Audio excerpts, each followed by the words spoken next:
Dans le Saïf Dalet, il s'agit de la possibilité de verser de l'eau chaude qui a été chauffée avant Shabbat en tout cas et qui a été conservée, dont on a conservé la chaleur en réalisant une atmana, en gardant cette eau enfouie, recouverte avec des tissus ou autre chose pour garder et conserver la chaleur, verser de cette eau dans une kdera, dans une casserole. C'est de cela dont parle le Shulchan Aruch. Le Shulchan Aruch dit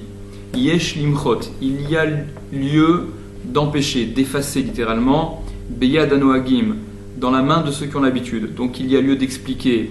et de faire cesser ceux qui ont l'habitude, les hatmin, d'enfouir, mi beodium, quand il fait encore jour, avant Shabbat, kumkum shel ma'im chamin, un kumkum d'eau chaude, donc de l'eau qui a été chauffée, qui a été portée à ébullition avant Shabbat, et dont on a voulu conserver la chaleur en procédant à une atmana, en enfouissant, en recouvrant cette eau qui a été chauffée. Venotnim otam, et qu'il verse, cette eau-là, il la verse, les torакdera, à l'intérieur d'une casserole, Beshabbat, pendant Shabbat, Kesheha tavshil mitztamek, lorsque l'aliment qui se trouve dans cette casserole, il est mitztamek, il s'assèche, il se réduit trop et il risque de brûler. Dit le Shulchan Aruch, procéder de la sorte, c'est interdit, il ne faut pas le faire. Rajoute le Rama, entre parenthèses, V'ayen nekaman, siman shin yudchet, et regarde plus loin dans le siman shin yudchet, le siman qui traite du bishul. Le Mishnah Bura explique que la raison pour laquelle le Shulchan Aruch interdit, dit qu'il y a lieu d'empêcher ceux qui font cela. Le Mishnah Bura explique que parce qu'on peut se retrouver dans une situation où soit cette eau qui a été chauffée avant Shabbat et pour laquelle on a essayé de conserver cette chaleur, soit la kdera, la casserole dans laquelle se trouve l'aliment, il peut y avoir l'un des deux dont la température sera inférieure à Yad Soledet et l'autre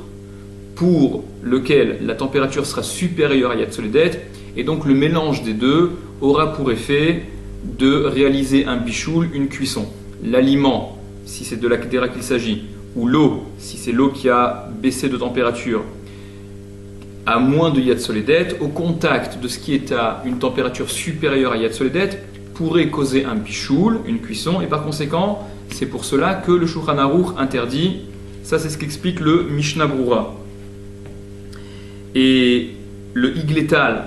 va dans ce sens, en tout cas c'est la même logique, puisque le Higletal dit que tout ce dont a parlé le Shulchan Aruch, cette interdiction qu'évoque le Shulchan Aruch, ça n'est que lorsque l'eau chaude qui a été chauffée avant Shabbat, on a conservé cette chaleur en faisant une atmana, donc en recouvrant cette eau. Par contre, dit le Higletal, si on verse l'eau chaude d'un keli, d'un ustensile qui se trouve sur le feu, dans une kdera qui est elle-même également sur le feu, alors là ça ne pose pas de problème parce que les températures seront élevées aussi bien pour l'eau que pour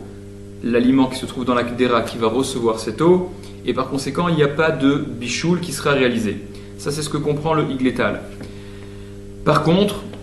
le Rav Ovadia Yosef, dans le Yechavé Da'at, Chelek Dalet Siman Kafbet, interdit de toutes les façons, comme le Shulchan Aruch le dit,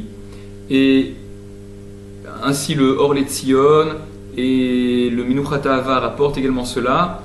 mais le Rav Ovadia Yosef interdit, donc tient cette Khumra, qui n'est pas une Khumra d'après lui peut-être, puisque c'est Meikar Adin,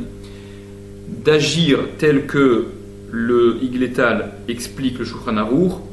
et d'après le Rav Ovadia Yosef, la raison pour laquelle le Shulchan Aruch dit qu'il y a lieu d'empêcher ce minag, c'est parce que dès que l'eau est versée du keli duquel elle provient, alors le jet il va être à nouveau sujet à une cuisson, quand bien même cette eau est très chaude. Voire pour plus de compréhension, le développement dans le Yechavé Da'at, donc le Yechavé Da'at Chelek Dalet Siman Kaf Bet.